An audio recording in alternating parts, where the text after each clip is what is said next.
50 million pesos worth na maletang tinangay sa NAIA, totoo nga bang nawala o baka scripted lang? Yun naman yung protocol niya na ako lagi yung una niyang lalapitan. Pinagalitan mo na ba yung driver mo? Sobra na po. Kasi dapat always the boss ang unahin niya.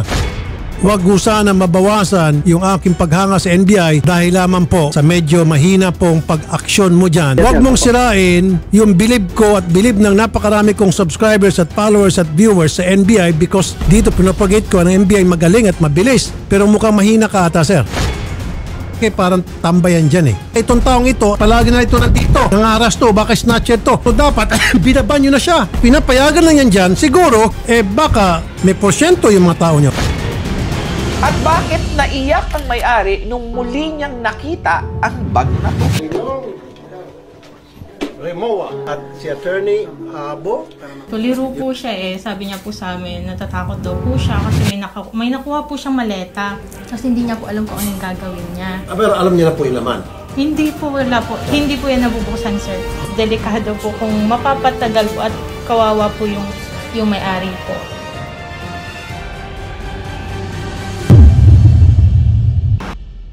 Yo, what's up? This is Real Talk Darbs, pambansang issue analyzer ng Pilipinas, wherein I'm trying to influence you how to think critically about sa mga recent social issues ngayon dito sa Pilipinas. And today, we're gonna be talking about another viral topic patungkol sa lost and found luggage ni Miss Maricor Flores na nagkakahalaga ng 50 million pesos worth na valuable items.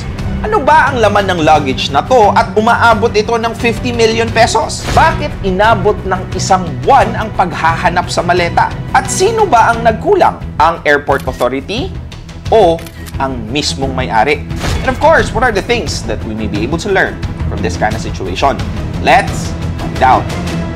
But first, let me give you a brief context. Nireport ng issue na to sa programang Wanted sa radyo ni Senator Raffy Tulfo ni Miss Maricor Flores. Siya pala ay isang CEO at founder ng isang skincare manufacturer called Southcare Cosmetics and Manufacturing. Hawak din niya ang ilang negosyo katulad ng Kin Solution Cosmeceuticals at iba pang business venture dito sa Pilipinas. Now, let's go back to the issue.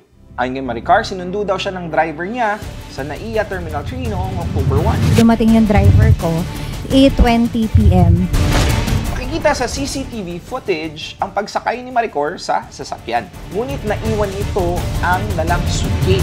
Now, dumating yung inyong driver and you think na yung driver ay kukunin yung bagahe mo. Kasi yun naman yung protocol niya Mamaya-maya pa, ang naiwang maleta ay pasimple na palang isinakay ng lalaking ito sa trolley at itinangay. Tansya ni Maricor, naglalaman ang maleta na nagkakahalaga ng 50 million ata po ito. Kabilang sa mga mahahaling jewelries, ang singsing na to, relo at mga bag na ito. From the time that it was lost, mahigit 3 weeks na po. Don't tell me na hindi niyo pa rin po ito na-forward sa inyong forensic. at they don't have an idea kung saan ito napadpad kasi di daw nakuha sa CCTV ang sasakyan na ginamit ng nagnakaw, kaya minabuting humingi na ito ng tulong sa programa ni Senator Raffy Tulfo. Ito na po ang inyong Remoa. Ngunit kapansin-pansin ang tila hindi pagpabor ng mga netizens sa naging kwento ni Maricor Flores. Gaya na lamang ni Exxon Z5000. 50 million pesos tapos papabayaan mo lang. Tapos napapagalitan pa yung mga taong wala namang kasalanan. Sabi naman ni Lyrico Kainglit, napaka-careless mo naman, madam. Kawawa naman yung mga napapagalitan dahil sa carelessness mo. Maliban dyan, napansin din ng mga nagkomento ang ginawang pagpuna ni Senator Raffy Tulfo sa driver. Pinagalitan mo na ba yung driver mo? Sobra na po. Kasi dapat always the boss ang unahin niya. At maging ang sistema ng airport authority. Ito na dito, nangaras to, baka snatcher to, pinapalayas nyo na at pinapayagan lang yan dyan, siguro, baka may porsyento yung mga tao nyo.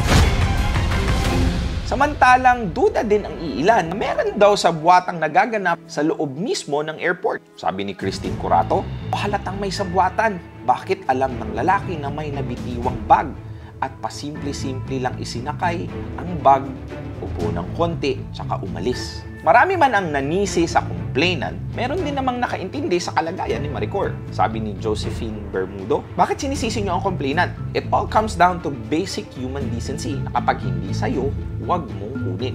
After more than 3 weeks, na isauli na nito ang bag sa tanggapan ng programa ni Senator Raffy. Ang mga laman nitong alahas, kompleto pa rin. Let's open it. Okay. Okay. Una, ito na. Okay. Ito yung pinakamahal. Na isauli ang suitcase ni Maricor sa tulong na din ng misis at anak ng lalaking nakitang dumampot sa maleta ng airport. Kwento ng ginang. Po, na nakuha niya yung maleta po. Sabi niya po sa amin, natatakot daw po siya kasi hindi niya po alam kung anong gagawin niya. Hanggang po hindi pa ito nabubuksan? Hindi po yan nabubuksan, sir. Okay. Kami na lang po pumunta ng NAIA para i-diretso na po yung maleta po kasi mas delikado po kung mapapatagal po at kawawa po yung may-ari po.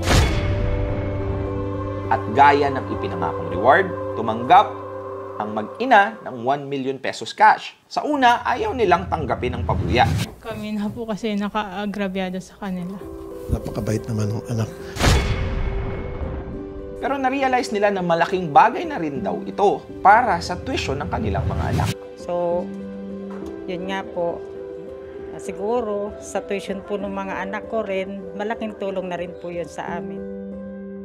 Now, what are the 3 things that we may be able to learn from this kind of situation? Number 1, let's practice mindfulness. While she has my empathy kasi nasa ICU ang kanyang ama and that's the reason why she returned from a trip and siguro kaya lutang ang kanyang utak at that time kasi marami siyang iniisip, she also has to pay close attention to the present moment. At great lesson na rin lalong-lalo na sa mga bumabiyahe ngayon. Kaya be responsible with your most valuable item.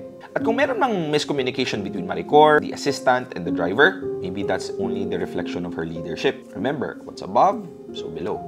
Number 2, have the courage to be disliked. Don't be afraid if people don't like you. Even Maricor, Senator Raffy Tulfo, or the airport authority, I'm certain that they did what they thought was right. And they did the most practical way to solve the situation as fast as possible. Dito pinapagate ko ang NBI magaling at mabilis, pero mukhang mahina ka ata, sir. Yes, it would take time to resolve these airport issues. Kaya kung sabihin man ng mga ilang tao na ito'y palabas lang, or may sabwatang nangyayari, I believe that this is still a learning curve sa roles ng pasahero at sa security ng airport. The key here is the faster we forgive, the faster we move forward. Number 3, huwag mong kunin ang hindi sa'yo. This thing would have been prevented if hindi kinuha nung tumangay ang bag. I know that most of us has their own struggle, most of which are financial struggles. Imagine, that guy could have opened the bag and sold 50 million pesos. Pero, would you be able to feel safe knowing that there might be people who's going after you? Nauwi mo nga yung 50 million pesos. Pero understand na kahit gaano kahirap ang walang pera, hindi mababayaran ang peace of mind. So bottom line, wag mong kunin ang hindi sa'yo. Real talk. I admit that it's very hard to identify kung isang palabas ay scripted ba or hindi. Knowing that Senator Raffy Tulfo is really good in putting on a show and making it look true. Kahit na ang iba pala rito ay product placement. Meaning, does it promote transactional service or transformational service? This is up to you to think critically. I have no judgment towards Maricor or Senator Raffy Tulfo because this is what the world needs. People who are kind and action-oriented. At para magawa natin ito, we just simply need authenticity because this reflects our leadership, connection, and compassion. Di mo naman alam ang pinagdadaanan ng iyong katabi. Di mo naman alam